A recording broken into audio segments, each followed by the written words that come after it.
салом шунавандагони азиз, шаҳри хабарҳои ин соатаи тоҷикистон ва ҷаҳонро мустақиман рӯи мавҷи радиои муҳоҷир мешунавед. имрӯз душанбе 17 августи 2020 сол аст.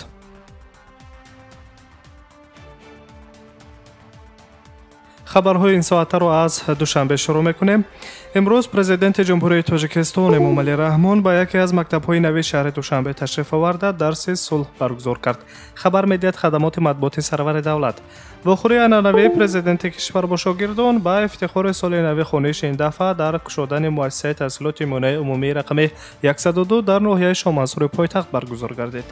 табре гуфта мешавад, мактаби мазкур барои 2400 хонанда пешбинӣ шудааст. 4 бинои таълимӣ иборат мебошад.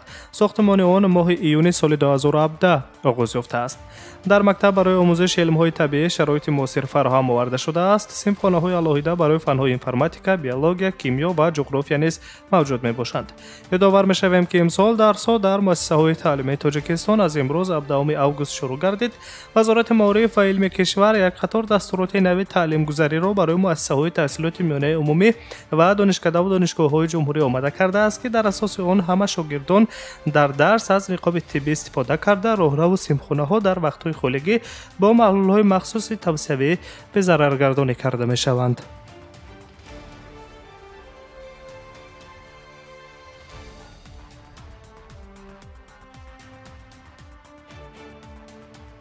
идомаи хабарҳо. вазорати умури хориҷаи тоҷикистон хабар медиҳад, ки тақрибан 200 шаҳрванди тоҷикистон дар сарҳади ӯзбекистону қазоқистон бар асари пандемия аз коронавирус дармонда буданд ба ватан баргардонида шуданд. шаҳрвандони дармонда дар сарҳади қазоқистону ӯзбекистон тавонистанд бо кӯмаки созмони байналмилалии муҳоҷират дар ҳамбастагӣ бо вазорати умури хориҷаи кишвар ба ватан баргарданд.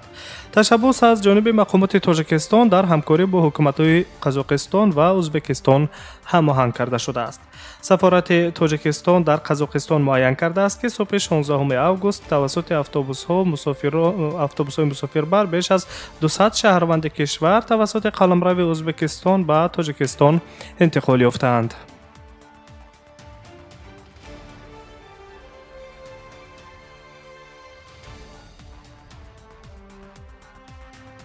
шумо шарҳи хабарҳои ин соатаи тоҷикистон ва ҷаҳонро мустақиман рӯи мавҷи радиои муҳоҷир мешунавед.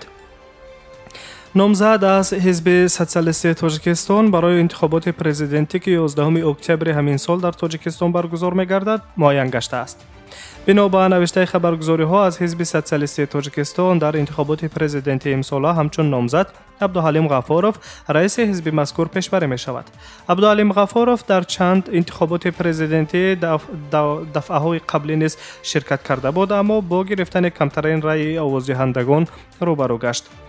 Абдуҳалим Ғаффоров дар мусоҳиба бо ҳафтаномаи Тоҷикистон қайд кардааст, ки имрӯз дар Тоҷикистон якчанд мушкилоти асосӣ мавҷуданд. аз ҷумла нафақа ва имтиёзҳои кам ба пиронсолон, маъюбон ва модарони танҳоро ва ёдовар шудааст.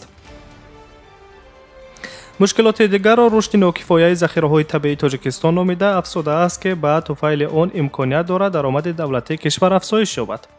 ҳамчунин раҳбари ҳизби социалистии тоҷикистон дар сурати пирӯзӣ дар интихобот ният дорад дар Душанбе метро бунёд кунад, зеро аҳолии пойтахт аз 1 миллион нафар гузаштааст. ғайр аз он, Абдуҳалим Ғаффоров ворид шудани воситаҳои нақлиётро аз дигар минтақаҳо ба пойтахт бо пардохти маблағи муайян тадбири муҳим хондааст. гуфтааст, ки чунин тадбир имкон медиҳад, ки буҷети шаҳр ва кишвар пурра карда шавад. Абдуҳалим Ғаффоров илова кардааст, ки ҳизби социалистии Тоҷикистон ба тамоми табақаҳои ҷомеа нигаронида шудааст ва аксари аъзои ҳизб дар муҳоҷирати меҳнатӣ қарор доранд. ба гуфтаи Абдуҳалим Ғаффоров, ҳоло ҳизби зери раҳбарияш беш аз 21,5 ҳазор нафар аъзо дорад.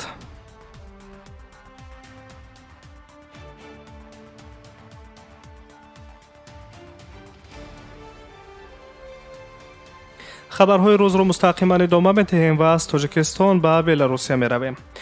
номзади собиқи раёсати ҷумҳурии Беларус Светлана Тихановская гуфт, ки вай омодааст раҳбари миллии кишвар шавад. дар паёми видеои худ ӯ қайд кардааст, ки ҳамчун раҳбар омодааст ҳамаи маҳбусони сиёсиро раҳо кунад, заминаи қонунгузорӣ ва тамоми шароити мусоидро барои баргузор кардани интихоботи нави президентӣ омода кунад.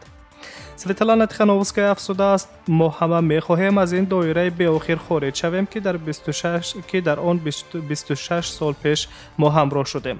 ман омодаам масъулиятро бар дӯш гирам ва ҳамчун раҳбари миллӣ дар ин давра амал кунам, то кишвар ором шавад ва ба ритми муқаррарӣ баргардад. илова доштааст Светлана Тихановская. Светлана Тихановская рақиби асосии президенти кунунии Беларус Александр Лукашенко дар интихоботи президентӣ буд. Тибқи маълумоти ниҳоии комиссиони марказии интихоботи, Александр Лукашенко 81% ва Светлана Тихановская, ки пас аз эълони натиҷаҳои пешакӣ ба Литва рафтааст, 10.1% раъи мардумро ба даст овардааст. натиҷае ки инро Светлана Тихановская як қадор кишварҳои ғарбӣ, Амрико, Иттиҳодияи Аврупо ва аксари аҳолии Беларус напазируфтаанд. эътирозҳои оммавӣ бино ба норозиятӣ аз эълони натоиҷи интихоботӣ дар Беларус чанд рӯз боз идома дорад. ҳатто кор то ҷое расида буд, ки эътирозгарон бо кормандони пулис даст ба гиребон шуданд. дар натиҷа садҳо нафарро мақомот боздошт карданд, вале баъд аз корпартоии дастаҷамъӣ мақомот маҷбур шуданд, ки аксари боздоштшудагонро раҳо кунанд. бо нишони эътироз аз натиҷаҳои интихоботи президентӣ дар Беларус, дирӯз 16 август низ раҳпаймоии осоишта баргузор гардид, ки дар он даҳҳо ҳазор нафар ҷонибдорони Светлана Тихановская ширкат варзиданд.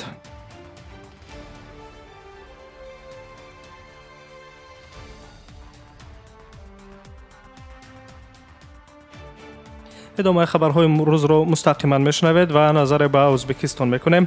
ширкати ҳавопаймоии Ӯзбекистон ҳаво ӯйлларӣ ки эълон дошт, ки қатъи парвозҳои байнулмилалӣ ва қисме аз парвозҳои муқаррарии маҳаллӣ аз 16 то 31 август анҷом дода намешавад, менависад Централ Азия.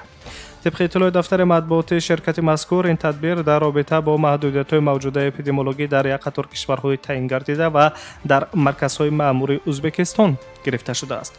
ба мусофироне ки чиптаҳои ҳавопаймоиро барои парвозҳо дар моҳи август тавассути вебсайти ширкати ҳавопаймоӣ ё аз хазинаҳои чиптафурӯшии ширкати ҳавопаймоии Ӯзбекистон ҳаво ӯйлларӣ харидаанд, ширкат ба онҳо ё маблағи додаашонро бармегардонад ва ё пешниҳоди дар моҳи сентябр анҷом додани парвозашонро мекунад.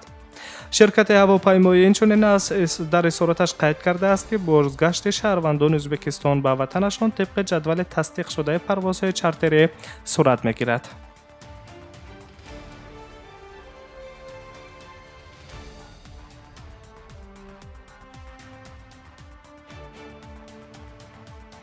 идомаи хабарҳо. якшанбе 16 августи соли равон бо даъвати ҳукумати ҷумҳурии Ӯзбекистон гурӯҳи 38 нафараи мутахассисони соҳаи тиб аз Русия ба Ӯзбекистон рафтанд. хабар медиҳад сафорати ҷумҳурии Ӯзбекистон дар Федератсияи Русия. гурӯҳ аз духтурони бо таҷрибаи бемориҳои сурати, ҷарроҳон, духтурони дилшинос, бемориҳои қанд, равоншиносон ва духтурони ӯйлавӣ иборат буданд. гурӯҳи табибони 38 нафараи кормандони маркази миллии тадқиқоти кардиологии назди вазороти тандурустии Русия, инчунин муассисаҳои тиббии вилояти Москав, шаҳрҳои Санкт-Петербургу Қазон гуфта мешаванд. тавре дар хабар оварда шудааст, дар ҷараёни сафар табодулоти таҷриба оид ба мубориза бо паҳншавии сирояти коронавируси навъи COVID-19 усулҳои пешгирӣ ва табобати он баргузор мегардад. мутахассисонро дар фурудгоҳи байналмилалии Внуковаи Москав кормандони масъули сафорати Ӯзбекистон дар Русия ба Тошкент гусел карданд.